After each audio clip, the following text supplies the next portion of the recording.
పొద్దున పని నుండి మా ఆయన నేను బజార్‌కెళ్ళి రిటర్న్ వచ్చేస్తున్నాం అనమాట. ఆటోలో కూర్చొనున్నాం.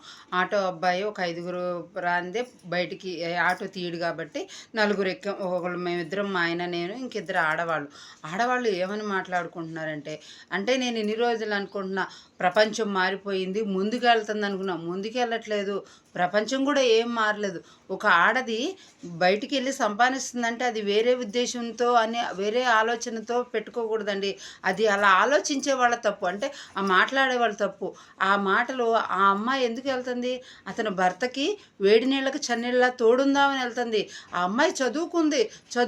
ఆ చదువుకి ఈ వృధా కా చదువు వృధా కాకుండా దాన్ని సద్వినియోగపరుచుకుంటుంది. నాలాంటోళ్ళున్నారు. ఇంట్లోనే కూర్చున్నారు. నేనే చదువుకోలేదు.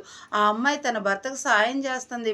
వేడి నీళ్ళకి చన్నీళ్ళలా ఉంటుంది. తన పిల్లల్ని, అత్తమామల్ని అందరిని చూసుకొని బయటికెళ్ళి సంపాదిస్తుంది. తన భర్తకు కూడా ఇలాంటిది అబ్జెక్షన్ లేదు. కానీ వీళ్ళకి అబ్జెక్షన్ ఏందంటే బయటికెళ్ళి ఆడదే సంపాదించకూడదు.